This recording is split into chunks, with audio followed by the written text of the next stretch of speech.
जय जगन्नाथ। आज हूँ 2 फेब्रुआरी सोमवार। देश विदेशर किसी गुरुत्वपूर्ण खबर आपण मन पाखक नहीं आई से भिडियो को संपूर्ण देखा अनुरोध। आसतु सकाळ खबर उपरे नजर पकईबा। आज प्रथम खबर फेब्रुआरी 8 रे मिलिबो सुभद्रा टंका। हिताधिकारी को मिलिबो प्रथम किस्तीर चतुर्थ पर्याय टंका। महिलांक पई खुशी खबर कारण फेब्रुआरी 8 तारिख रे हिताधिकारी को मिलिबो सुभद्रार प्रथम किस्तीर चतुर्थ पर्याय टंका। जाजपुर यार शुभारंभ करी महिला को अकाउंट को पठा जिवो टंका। तेबे एही पर्याय 20 लाख हिताधिकारी को सुभद्रा टंका मिलिबो बोली सूचना दैछंती उपमुख्यमंत्री प्रभाती परिडा। परवर्ती खबर पृथ्वी आड़ को माड़ी आसुची भयंकर एस्ट्रॉइड। जानतु गोटे झटकारे केउ सहर हेबो ध्वंस। पूरा ब्रह्मांड रहस्य परिपूर्ण। केतेबेले कौन हेबो एवं केबे हेबो ताहा जानिबा कष्टकर।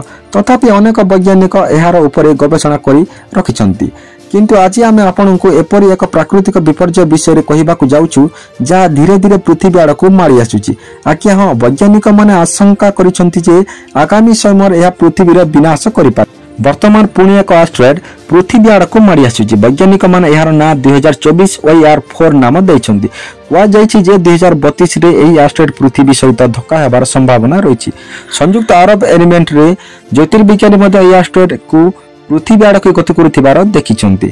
2024 YR4 कोड नाम थिबा एही एस्ट्रॉइड को प्रथम यूरोपीय महाकाश एजेंसी ESA रो प्लाटिनारी प्रतिरक्षा कार्यालय द्वारा आविष्कार करा जेति। महाकाश संस्थार रिपोर्ट अनुसार एही एस्ट्रॉइड को पृथ्वी को अतिक्रम करिबा बेले केउ स्थान रे अधिक प्रभाव पकाइबो ताहा कहिबा कष्टकर। या पश्चिम मध्य अमेरिका रो उत्तर दक्षिण अमेरिका पर्यंत एक संकीर्ण स्ट्रिप रे किंबा केंद्रीय अटलांटिक महासागर एवं अफ्रिकार किछि अंश दे पृथ्वी को माड़ होई पारे। परवर्ती खबर कुंभ मेला रे चिकेन झोल देखि तांडव कले बाबा। जरीपाल उपाड़ी फिंगी देले देखंतु वीडियो। उत्तर प्रदेश प्रयागराज रे चली कुंभ मेला जहाकु नै प्रत्येक देशवासी मनरे आग्रह। हजार हजार साधु नागा बाबा माताजी कुंभ मेला रे रही साधारण तपस्या करुथिबा बेले जने व्यक्ति आमिष रांधी खाउथिबार देखिबाकू मिलिछि। वीडियो अनुसार जरीपाल घरे पसी जने बाबा और जने व्यक्ति को माड़ मारुथिबार देखिबाकू मिलिछि। या छडा गोटे खाली पात्र सेटारे पड़िथिबा बेले कुकुड़ा तरकारी तले बिंची होई पड़िथिबार देखिबाकू मिलिछि। केते जण सेटारे छिड़ा होई चिकेन रोसे करिथिबा व्यक्ति को एपरि न करिबा पई कहिथिले। हेले बाबाजी जनक रागी जाई उक्त व्यक्ति को गोइटा बिता मारिबा सह तांक जरीपाल घर उपाड़ी भांगी दैथिबाकू मिलिछि। वीडियोटी देखिबा परे लोकंक मिश्रित प्रतिक्रिया सामना को आइछि। किछि लोक चिकेन झोल करिथिबा लोकंको दई करिथिबा बेले किछि जण बाबाजी रागी जाई घर भांगिथिबा कार्य को निंदा करुछंती। परवर्ती खबर उपर मुहा पारद एही सब जिल्ला रे सतर्क सूचना जारी कला पाणीपाग विभाग। राज्य रे धीरे धीरे उभान हेबार लागिछि शीत आउ मास आरंभ रो उपर मुहा होइछि पारद जहां फल रे वृद्धि पाउछि दिनर तापमात्रा। शनिवार दिन तापमात्रा 35 डिग्री टपी जाइछि जेउ कारण फेब्रुआरी मासरे ग्रीष्म परि अनुभूत हेउछि। दिन रे टेटे खरा होतिबा बेले तापमात्रा यथेष्ट परिवर्तन घटिछि। अभ्यंतरीण उपकूल ओडिशार अधिकांश स्थान रे तापमात्रा स्वाभाविक ठारू अधिक रहिछि।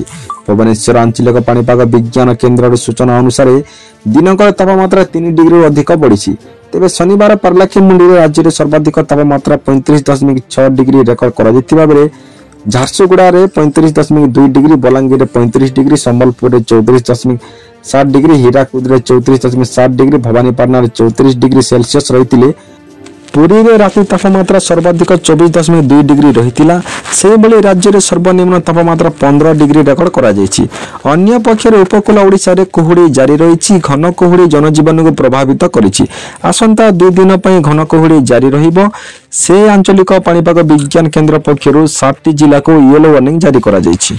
परवर्ती खबर रेल बजेट को नहीं बड़ घोषणा चलिबो एते ट्रेन ओडिशा को। संसद रे उपस्थापित होइछि पूर्णांग बजेट। बजेट आगत हेबा परे परे रेल बजेट घोषणा करा जायछि।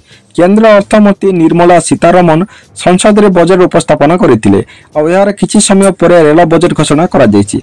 मोट 2.52 लाख कोटी टंकार रेल बजेट घोषणा करा जायछि।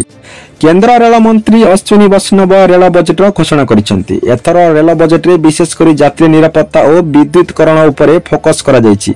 देश रे चलिबो 100टी नुआ अमृत भारत एवं 50टी नव भारत ट्रेन।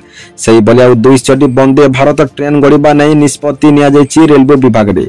रेल पथर भित्तिभूमि मध्य सुदृढ़ करबा पई बजेट व्यवस्था करा जायछि। देश रे आउ 1000 ब्रिज एवं अंडरपास निर्माण करा जिवो। जेउटी आवश्यकता अछि सेटारे अग्राधिकार ଭିତ୍ତିରେ ବ୍ରିଜ ଏବଂ ଅଣ୍ଡରପାସ୍ ନିର୍ମାଣ କରିବାକୁ ଯାଉଛନ୍ତି ସରକାର। କେବଳ ସେତିକି ନୁହେଁ, ଯାତ୍ରୀ ନିରାପତ୍ତା ବାବଦରେ ମୋଟ 1,16,000 କୋଟି ଟଙ୍କାର ବ୍ୟୟବରାଦ ମଧ୍ୟ କରାଯାଇଛି।